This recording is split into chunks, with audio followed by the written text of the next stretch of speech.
Good morning, good morning, good morning, good morning. Hello and welcome to Successful Mindset, Successful Pianist. And how many of you are here and you're working super hard and you may know a lot of strategies, but no matter what, you still struggle with learning your songs? Maybe it's tricky fingering passages. Maybe it's hand independence. Give me a thumbs up or yes in the chat box. Okay, awesome. So, this is why this workshop was designed to help pianists like you learn and master their songs without the overwork of practicing for hours and be able to have more time for yourself and your family. So, a little bit about me and my background is that I started playing the piano when I was 2 years old, and then my parents put me into lessons when I was 4. And but even with all the training and everything that I went through to become the piano player and the piano coach that I am, I found that I too was practicing for hours a day to get pieces ready for performances. So between work and performing, I did not seem to have enough time for myself or my family.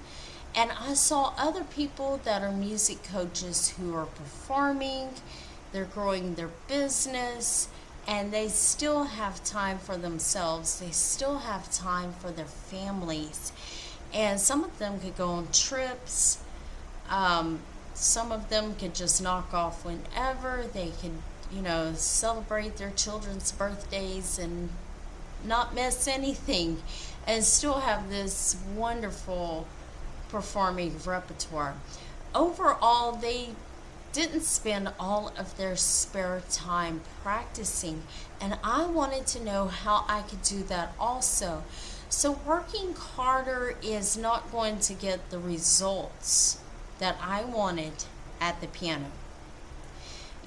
I wanted my practice time, my job, and also I wanted to have balance with my family. So I wanted to be able to spend time with my family. And I knew there had to be some way that I could keep a performing repertoire, coach piano, have time for my children, and have time for myself without wearing down. So I had invested in myself. I had learned the tools that I needed to keep a performance repertoire and even grow it without adding more practice time, lots of hours to my practice time. I was able to scrap my practice time down a lot. So, this is why we're here in this workshop, to share the mindset and the strategy, step-by-step process to get you out of practice burnout and go into the next level of piano. So the giveaway, if you are here with me live, I would like for you to hashtag live in the chat box with your full name. I have a special giveaway for the people who are joining me live. And for today, one lucky person is going to receive the 4 one-on-one piano coaching sessions with me that's worth $300. So this is 4 one-on-one sessions. These sessions last about an hour. So right now I don't have a lot of spots for one-on-one coaching. So if you're wanting that, the only way for you to really get that is to win that. So if you're catching this on replay in Facebook, I would like for you to hashtag replay. I still want to acknowledge you. So over the next 5 days, I'm going to be sharing the tools that I've used to change my results. I'm just a girl from Texas who has learned extraordinary tools, and I deeply believe every single one of you can learn and greatly benefit from these tools and fulfill your dream of playing the piano. So, what do you want your piano playing to look like?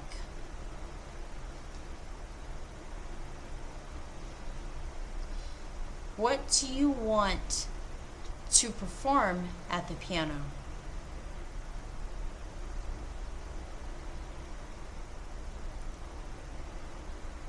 What do you want to perform at the piano, and what do you want your practice time and your personal time to look like?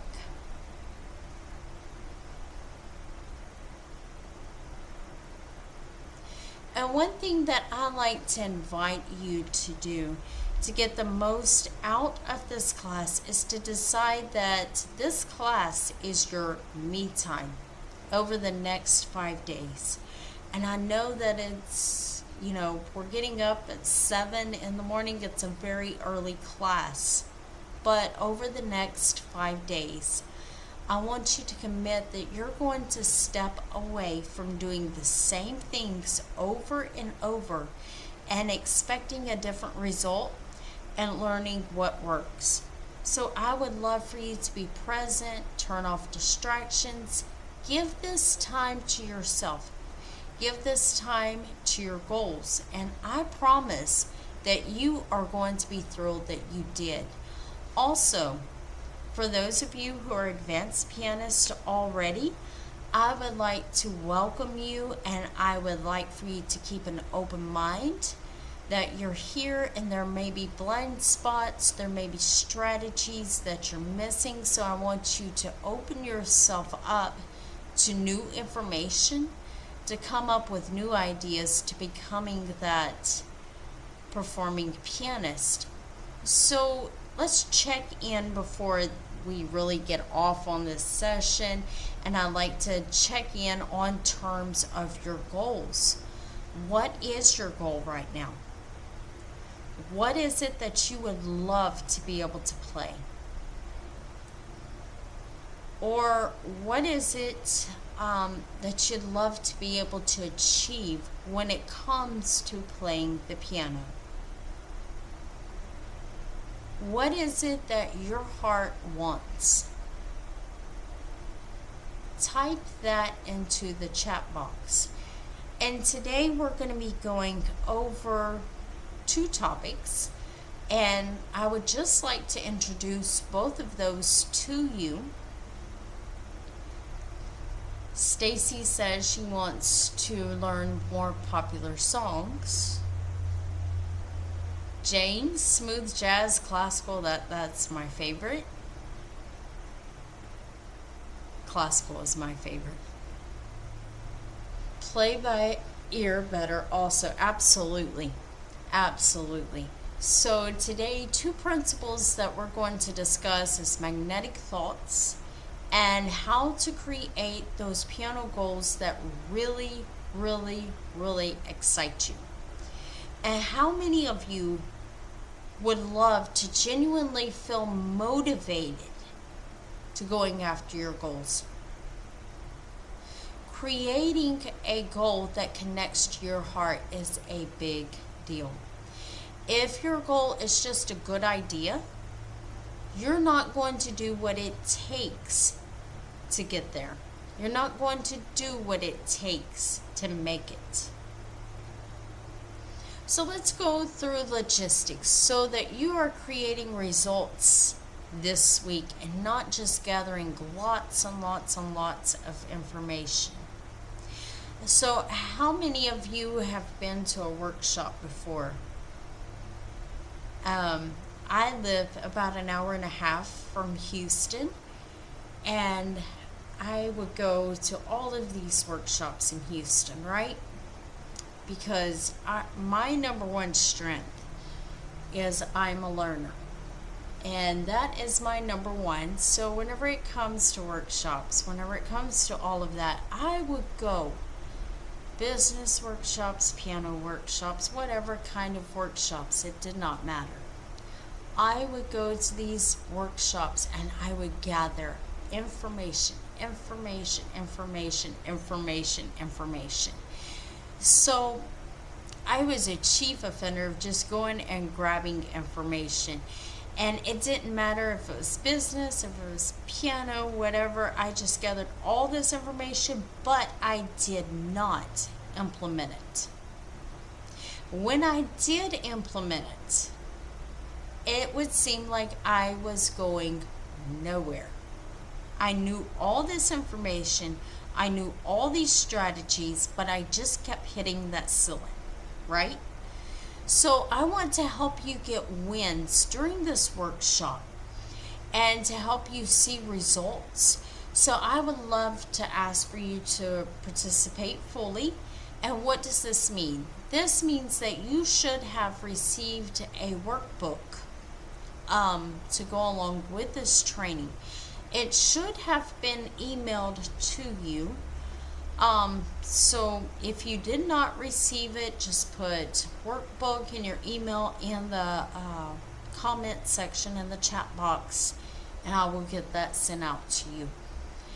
If you are catching this on the replay in Facebook, just do hashtag workbook in the comment section, and I will send that to you via Messenger. And so my recommendation for wins this week, my number one recommendation to getting wins this week is to show up live every day this week. We have special giveaways every day this week to help you be here and have wins and have a great time. So there is such a great energy whenever you show up here live. But let's say that something comes up, something happens, it's early in the morning, you oversleep, we're in 2 different time zones. Second case best scenario is the replays in Facebook. So for everyone who watches the session on the same day and does the homework, we have giveaways. Every day you can win something just by showing up live, hashtagging live, watching the replays, and completing the homework. So if you show up live, you don't have to worry about watching the replays. But the Facebook group. If you have not joined the Facebook group yet, please do so, because this is where we will post the homework. And whenever you've completed your homework, I'll have a homework tab under the guide section. This is where you will post soon after this session called Session 1 Homework. And I'll be popping the link. Let me see if I can do that real quick. To the Facebook group and to, it worked. To the chat. Okay, awesome. Awesome.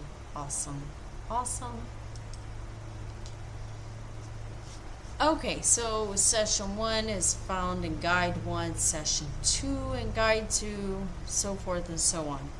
The replays I plan to leave up until Sunday at midnight. So that will be Sunday at 11:59 p.m. So right at Sunday to Monday, right there. So every single day we're going to be going live here in Zoom. So the Zoom link that you have, that we're on right now, we will keep that the same link for the rest of this week. That way you don't get lost. Also, the Zoom link I'm going to post into the Facebook group. Also, if you have any questions for me, and there's a lot I would just love to share with you, but I may not have time during these sessions this week. Make a capital Q in the question box. I will collect those at the end of the meeting, and I will answer those questions on Friday during our Q&A call. So magnetic thoughts, let's go ahead and dive into magnetic thoughts. What is your dominant feeling on a daily basis around playing the piano and performing the piano in front of others? Do you feel confident, successful, grateful, joyful around the piano? Or do you feel uncertain, worried, anxious, fearful? Confident, grateful, successful, joyful, or uncertain, worried, anxious, and fearful? Think about that.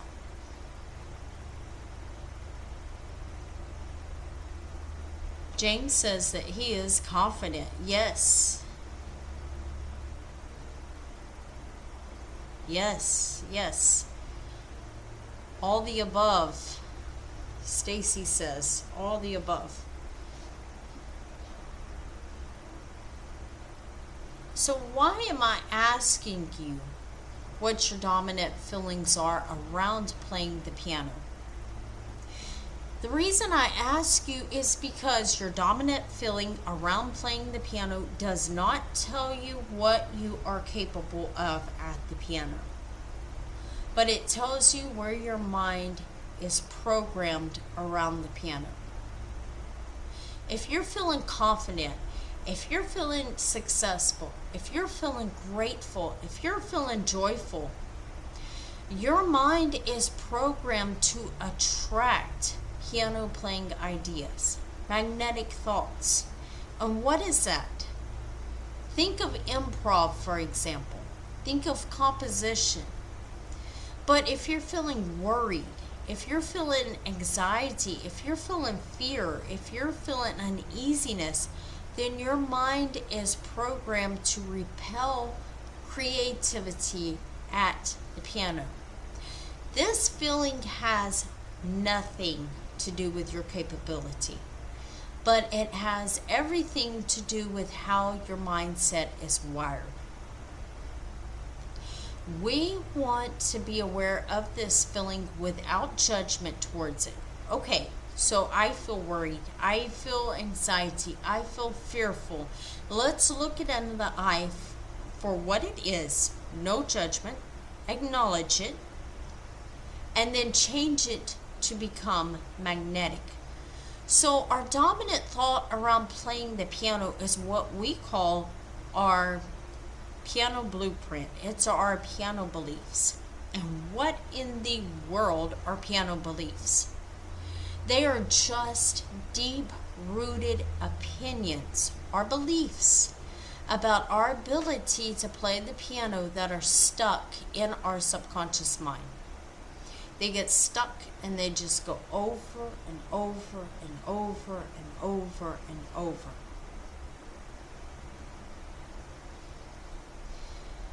And it becomes like a stuck record if you're old enough to remember the big records. I'm not old enough, but I have records. So the subconscious mind is the part of the mind that controls 95% of our ideas, 95% of our actions, 95% of our results, including our results and our playing the piano. They are deep-rooted beliefs that are coded in your subconscious mind and dictate how well you play, and they dictate how well you perform. Most of your piano beliefs you received and I received in our little life when we were little children. Even if you did not play the piano when you were young, it has a lot to do with self-confidence. So before we were 6 years old, everything is subconscious. Everything we learn goes straight into the subconscious mind. The subconscious mind must accept everything that you give it. So the people that you were surrounded by up until about the age of 6 or 7 had a lot to do with shaping your self-confidence. This is not only the self-confidence of a person, but also the choice of music that a person listens to. Now, for instance, if you grew up in church, you might have been told what kind of music you could listen to, what kind of music you absolutely could not listen to. Some of us just had parents forget church. Some people get super pressed about young people listening to rock and roll. Some people get super pressed about young people listening to country and western or rap. Whatever the case, most of our beliefs about music we've received in our little life. And those beliefs can limit what types of music we listen to, and it also limits what types of music we play. What do we allow ourselves to learn? If we allow ourselves to even perform in front of other people, if we are confident at the piano. So another place our piano beliefs come from are the people that we hang out with. And most of us know the saying that we are the sum of the 5 people that we hang out with, and that is so true. These people influence our beliefs the most. If you're hanging out with people who believe that rock and roll is of the devil, then the chances of you playing rock and roll are very low. And even if you do play rock and roll, you're probably not going to be super loud about sharing it with those people, right? If these people belittle other people that play the piano, then you're probably not going to be very confident playing the piano in front of them. On the other hand, if they're very supportive and believe that it is a wonderful thing for someone to play the piano, then you're probably going to feel excited and you're going to feel confident about sharing your music with them, right? So I grew up in a family that encouraged me at the piano, but they, for the most part, only encouraged me to play for church. That was the big thing, that you would just be able to play for church. So I went to a church where the pastor would always ask me, hey, could you play my favorite song? And he would ask me to play a special in church. And that particular song was When They Ring Those Golden Bells. And so I would get up and I would play When They Ring Those Golden Bells as a special in church. But we had a lay minister. And this lay minister would make snide remarks about my playing. Now, what was my result? Even though I am a classically trained pianist, and I have won state competitions, I have won national competitions, I was very self-limiting at the piano because I felt criticized and I felt judged. The repetition of the idea of being criticized and judged because you don't fit everyone's mold causes this belief to be put into your mind that your piano playing is unacceptable. Now, non-productive piano beliefs.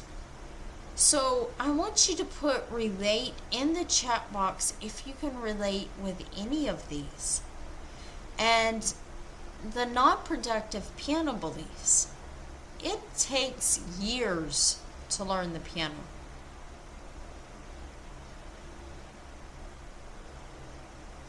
In order to really learn the piano, you should have learned years ago when you were a kid.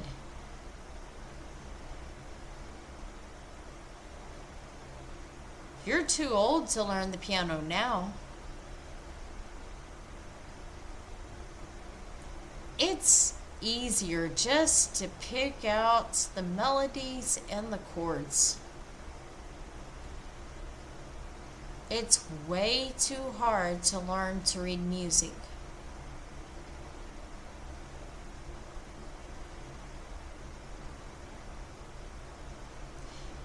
You have to practice long hours if you want to be able to play the piano. You have to practice even longer hours if you want to be able to perform. Now, let's take brilliant. Brilliant, brilliant, brilliant. Okay, so now let's take those non-productive beliefs at the piano and let's change them to become productive piano beliefs. It doesn't have to take years to learn the piano. Simply put, if you can put your mind to it, if you're cognitive and you can put your mind to it, you can learn it. You could be an adult learner and be a productive pianist. I have a few of them that is learning piano with me right now. You are not too old to learn. As long as you're still alive and you're still cognitive, you can learn the piano. You can learn to read music. If you know your ABCs and you can count, you can learn to read music. As long as you have a practice structure to help you break down what you're trying to learn, and structure your practice time so that you are going to the next level of piano, it doesn't take hours to learn. And it doesn't have to take hours and hours and hours to practice. So for everyone who shows up with me here live in this masterclass, if you show up with me live, I will be sending you the roadmap and also a practice structure, so you will have that so you can structure your practice time so you can be getting the most out of your practice time to go to the next level. So homework for this week: pick 3 beliefs about the piano from what I've shared, write those down, say them out loud with conviction. So say them out loud with feeling and emotion at least 3 times a day. Act like you believe it. Take a picture of them with your phone. Post it. You know, this changes absolutely everything. We can be taking more actions. We can be enforcing strategies. But if we do not cure the source of our piano results, nothing changes. And nothing changes until we take action. So, how do we set goals that inspire us at the piano? I am so happy and grateful now that it is December 2024 and I'm playing whatever song you want. We'll use Free Lease. So I am so happy and grateful now that it is December 2024 and I am playing Free Lease. Now that is rather vague. So let's take that up a notch. I am so happy and grateful now that it is December 2024. I'm playing Free Lease by memory at my paid gig. People are dancing and enjoying the music. Now, why people would dance to Free Lease, I don't know. But the point is, what's more motivating? Is the first goal motivating, or is the second one more motivating? Why? Because I added more of what the music is actually doing for me. and I've added to what the music is doing for other people. So another example of goals is I'm so happy and I'm grateful now that it is December 2024 and I easily play my advanced repertoire with the symphony, and my entire family gets to enjoy the evening out. In fact, I can take them to every performance where they get to enjoy the evening out. Who's more motivated by the third one? Why? Because I got even more clearer on that. Do you encourage using SMART goals? Absolutely. SMART goals. So SMART goals, we do use them, but we don't exactly use SMART goals the way that most people do, especially corporate America, because SMART goals are basically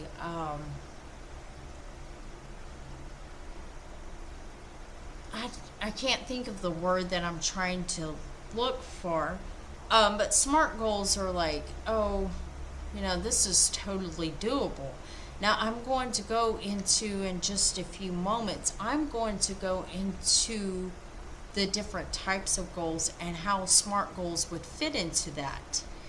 So what is one thing that makes you want to play the piano? What will playing the piano do for you, your loved ones? How will it add to your life? Think about that and put that in the chat box. Be very specific on that. Don't be vague. And the reason is that your mind thinks in pictures. If you say, oh, I just want to be better, what does better look like? Your mind cannot conjure up better with a picture. Get as detailed as possible. Okay, so SMART goals. We have 3 types of goals that you can set, and these are the A-type goals, the B-type goals, and the C-type goals. A-type goals is something you have already done. It requires no growth. When you set this goal, you do not stay inspired because you have already done that. Now, that could be a goal to go flip on the light switch. It requires no growth. Nothing on the inside of you to grow. So it's a very reasonable goal because you can achieve that. You may need to turn on the light switch so that you can see to play the piano. But it doesn't require anything in you to really change because you've already done that. Then we've got the B-type goals, and this is where the SMART goals really come in. B-type goals. And this is what most people go for. I think I can do this. If this and this works out, I will be playing Moonlight Sonata. It is a great idea, but the first obstacle you're not going to push through. And the reason you're not going to push through is because you will not have that emotional connection. So, C-type goals, this is your wants and your desires versus your needs. C-type goals is something that you really, really, really want. So a C-type goal is really playing that song that you really want to play. It is Rachmaninoff's Piano Concerto No. 2 instead of just merely playing Moonlight Sonata or Felice. Now, there's nothing wrong with playing Moonlight Sonata or Felice. but is playing a song that you have always wanted to play and not settling. Why? Because you will be more inspired. You're going to be so much more inspired to go after what you really want instead of what you think you have to settle for. So how do you get your C-type goal song? So the way that you figure out what your C-type goal song is, this is what I always tell all of my students. Make a list of songs. And a lot of students will come and say, oh, but I've got like 25 songs I want to learn. Great. Okay, sit down, make a list of all of those songs that you want to learn. Listen to them on YouTube. You can listen on YouTube, wherever you get your music. Which song inspires you the most? What song is like, I have arrived if I'm playing this song? This song speaks to me. I have grown as a pianist if I'm playing this song. Then you set that song as the North Star. So once you've done that, put your goal on paper, just like we did with the homework of the beliefs. And then you make your subconscious mind believe that you are going to have it. When you convince your subconscious mind that you will have it, you will come up with ideas of how to get it. Or you're going to come across someone who will guide you on how to have that. So the beauty of the C-type goal is that is your wants. You are driven to get it because that's what you really want from the bottom of your heart. And you're willing to do whatever it takes. You're willing to put in the work. You're willing to put in the time because that is your C-type goal and that's what you really want. So how do you get your C-type goal? Draft it on a sheet of paper. Take a screenshot, a picture of your goal and your beliefs and have it on your screensaver, and 3 to 5 times a day repeat it out loud with lots of energy. Feel it. Have lots of conviction, as if you are convincing yourself, because in all honesty, you are convincing yourself. So when repeating it, don't worry about how it's going to happen. Right now, we're just drafting the goal. We're not worried about how that's going to happen. We're just making the mind believe it. Repeat it with lots of emotion and see yourself playing the goal. So right after this session, I will be posting the homework post in the Facebook group. I would love to see you post a selfie with your song goal and your why. And our first homework giveaway for today is a workshop on how to set the right types of goals at the piano. Now this is worth $50. I go into depth on the A-type goals, the B-type goals, the C-type goals, and help you narrow your C-type goal down and use the others as stepping stones. So I hope everyone here and everyone that will be watching this on the replays, I hope that everyone has received value here today. And my mission is to give you the mindset tools that you can use at the piano to help you accomplish your goals. And I would like for you to think of any person that could benefit from this training. It could be a family member, it could be a friend, it could even be a coworker. And I know that we are sharing mindset tools at the piano. But these mindset tools can also be used in every aspect of your life. So it doesn't have to just be at the piano, though that's what we're doing here. As we are learning the piano, we're learning the mindset tools at the piano. So tomorrow I will be sharing with you how to step into your next level self here at the piano. Who do you need to become in order to reach your piano goals? We will be discussing a quantum leap tomorrow here at the same time. So do your homework, share your goals, and I am looking forward to seeing everyone here again at the same time tomorrow. Bye-bye and have a wonderful day.